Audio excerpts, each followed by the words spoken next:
ಈ ವಿಡಿಯೋದಲ್ಲಿ ನಾವು ಮನೆಯಲ್ಲಿ ಅನುಸರಿಸಬೇಕಾದ ಸರಳ ವಾಸ್ತು ಸಲಹೆಗಳನ್ನು ನೋಡೋಣ. 1. ನಿಮ್ಮ ಸುತ್ತಲಿನ ಋಣಾತ್ಮಕ ಸೆಳವು ಕಡಿಮೆ ಮಾಡಲು ಪ್ರತಿದಿನ 2 ಧೂಪದ್ರವ್ಯವನ್ನು ಹಚ್ಚಿ. ಇದರ ಶಕ್ತಿಯುತವಾದ ಸುವಾಸನೆಯು ನಿಮ್ಮನ್ನು ಸಕಾರಾತ್ಮಕತೆಯಿಂದ ಉಲ್ಲಾಸಗೊಳಿಸುತ್ತದೆ. 2. ನೆಲವನ್ನು ಒರೆಸುವಾಗ ನೀರಿನಲ್ಲಿ ಸ್ವಲ್ಪ ಕಲ್ಲು ಉಪ್ಪನ್ನು ಸೇರಿಸಿ. ಇದು ನಕಾರಾತ್ಮಕತೆಯನ್ನು ಕಡಿಮೆ ಮಾಡುತ್ತದೆ. 3. ಬಳಸಿದ ನಂತರ ಸ್ನಾನಗೃಹ ಶೌಚಾಲಯದ ಬಾಗಿಲನ್ನು ಯಾವಾಗಲೂ ಮುಚ್ಚಿಡಿ.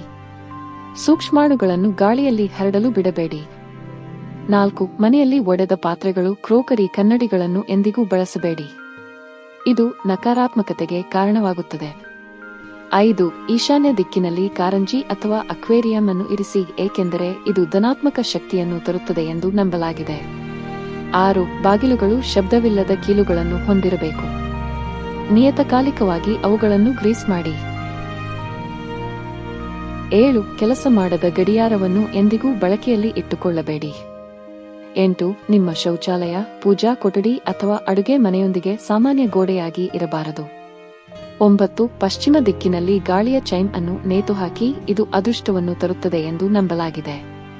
10. ಉತ್ತರ ದಿಕ್ಕಿನಲ್ಲಿ ಕನ್ನಡಿಯನ್ನು ಇರಿಸಿ, ಇದು ದೀರ್ಘಾಯುಷ್ಯ ಮತ್ತು ಉತ್ತಮ ಆರೋಗ್ಯವನ್ನು ತರುತ್ತದೆ ಎಂದು ನಂಬಲಾಗಿದೆ. 11. ನಿಮಗೆ ಉದ್ಯೋಗ ಹುಡುಕುವಲ್ಲಿ ತೊಂದರೆಯಾಗಿದ್ದರೆ ಮನೆಯ ಉತ್ತರ ದಿಕ್ಕಿನಲ್ಲಿ ಕುಬೇರನ ವಿಗ್ರಹವನ್ನು ಇರಿಸಿ. 12. ಮನೆಯ ದ್ವಾರದ ಕಡೆಗೆ ಮುಖ ಮಾಡಿರುವ ಗಣೇಶನ ವಿಗ್ರಹವು ಜೀವನದಲ್ಲಿ ಆಶಾದಾಯಕ ಫಲಿತಾಂಶಗಳನ್ನು ನೀಡುತ್ತದೆ.